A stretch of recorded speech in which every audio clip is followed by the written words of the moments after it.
Jésus est Dieu ou bien il n'est pas Dieu. Il est écrit ici, il est Dieu ou bien il n'est pas Dieu. D'accord, c'est là où je vais expliquer. Vous savez, Voilà. Dieu, Jésus-Christ, moi je ne refuse pas, nous les témoins de Jéhovah, nous ne refusions pas que Jésus n'est pas Dieu. Jésus-Christ, il est Dieu, mais il n'est pas le Dieu Père. C'est là où il y a un problème. Et là, je vais m'expliquer. Pourquoi nous disons que Jésus-Christ est Dieu? Parce que son père, lui, non, son Dieu là, le Dieu là de Jésus-Christ, lui, il a voulu à ce que Jésus-Christ, lui qui est fidèle à lui à tout jamais, qu'il soit au-dessus de tous. Vous voyez? Il est au-dessus de tous. Il a le pouvoir. Quelque part, il dit tout pouvoir m'a été donné. Il est au-dessus de tous. Donc, il est Dieu. C'est comme Moïse. Est-ce que vous savez que Moïse était Dieu? Moïse était Dieu.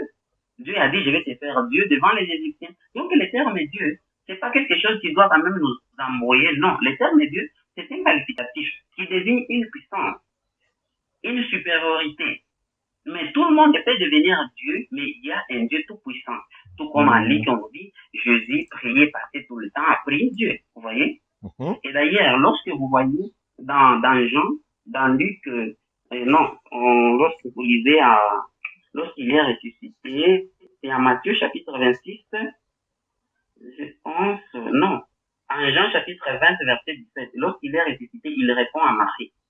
Il dit, ne me touche pas parce que je ne suis pas encore arrivé à mon Père qui est votre Père, mon Dieu qui est votre Dieu. Oui. Vous voyez, Jésus nous enseigne qu'il a un Dieu. Ah. Vous pouvez lire ça. Oui, il faut qu'on lise ça, hein. Ouais, il faut qu'on lise ça parce que là, c'est un point là. Là, il vient de toucher. Voilà. J'ai déjà compris ce verset-là. Ah bon? Je peux D'accord, je vais lire quand même. Voilà, lisez. Voilà, Jean 20, 17. Jésus lui dit, ne me touche pas, car je ne suis pas encore monté vers mon Père, mais va trouver mes frères et dis-leur que je monte vers mon Père et votre Père, vers mon Dieu et votre Dieu. Ah, là, le témoin de Jéhovah, il vient de sortir voilà, un truc, quelque chose de lourd, là. Catholique, il faut que tu réponds, hein. Est-ce que... Moi, je t'ai donné un verset, un ancien, le verset 20 avec 1. Et pour te dire ici, et par là, je t'ai donné Philippiens 2, le verset 6, qu'il a une condition divine et une condition humaine. Dans sa condition humaine, nous l'appelons notre grand frère. Parce que dans sa condition divine, nous l'appelons notre grand frère. Parce qu'il est une femme. Il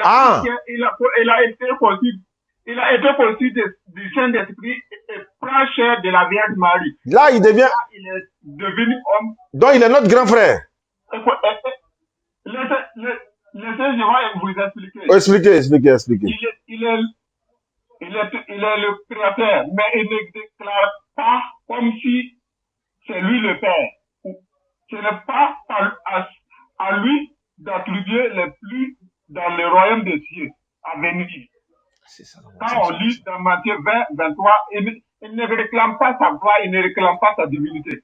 Parce qu'il est venu écoutez-moi bien, en accord avec cela, il reconnaît à l'initiative, à l'action individuelle dans ses paroles et dans ses actes. Il attribue tous au Père, pourtant c'est lui le Père. Voilà, écoutez-moi bien, il est venu pour un but. Il ne veut pas rater sa condition humaine. Voilà, il est venu pour se faire, disons, Philippiens 2, le verset 6 à 8. Il a pris une forme humaine. Et dans sa forme humaine, écoutez-moi bien, laissez-moi, je vais terminer. Il ne veut pas réclamer sa divinité. Voilà. Il est venu en tant qu'homme, en tant que serviteur, il est venu pour un but, pour être homme. Donc, il sait qu'il est le Père et le Fils. Même quand il priait, le Père sur la montagne des Oliviers, c'est pour montrer aux disciples comment on doit prier. Sinon, il n'a pas besoin de prier. D'accord. On va laisser Cédric qui va répondre. Alors, on va laisser un peu Cédric qui va répondre.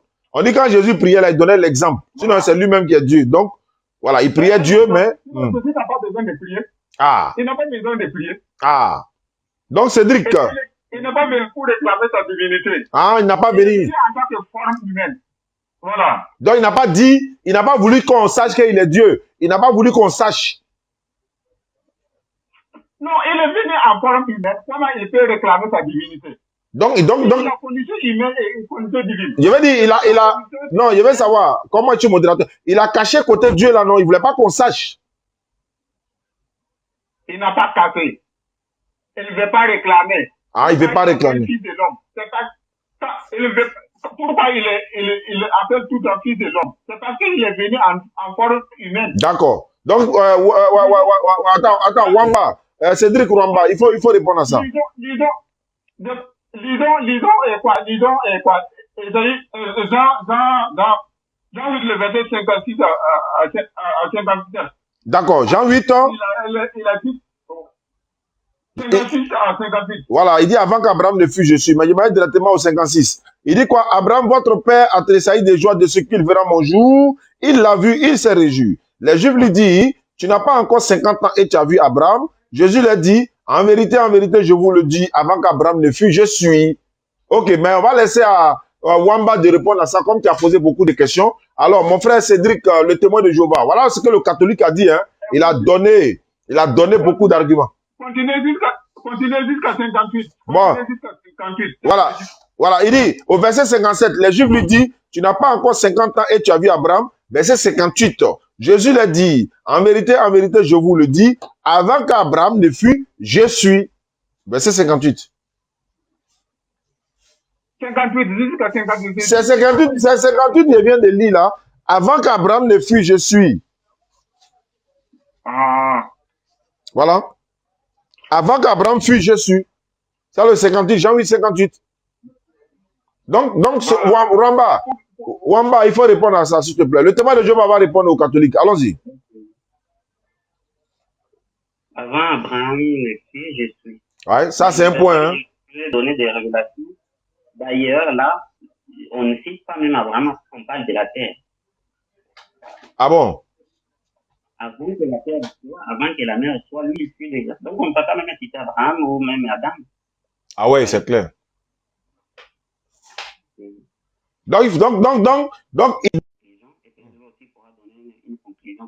D'accord, allons-y pour ta conclusion. D'accord, il faut tu as 3 minutes pour conclure.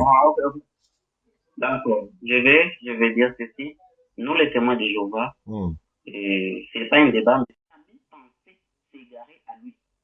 Vous pouvez lire l'écriture là, peut-être, de Philippiens que vous avez donné là. Philippiens chapitre 2, 4 à 6. C'était 2, 6 à 8. Voilà, 6 à 8. Voilà, lequel existait en forme de Dieu, n'a point regardé comme une proie à arracher d'être égal avec Dieu, mais s'est dépouillé lui-même. Voilà, allons-y, je vous écoute. Voilà, il ne se fait pas égal. Lorsqu'on dit qu'il ne se fait pas égal, donc il ne se fait pas comparaison à Dieu, son Père. Et il a le pouvoir. Vous savez, Jésus est puissant. Il est puissant. Il est capable même de répondre à nos prières. Mais lui n'est pas orgueilleux, je dois dire, de se mettre ou d'arracher la place de son Père. Non. Lui n'est pas orgueilleux comme Satan, comme nous l'avons dit, Satan voudra arracher la place de son Père. Non. Lui, il s'humilie, voilà. Il s'humilie, il se contente de sa position qui lui a été donnée depuis les commencements. Il est parti. Donc, Jésus-Christ, il est grand. Oui, il est parti.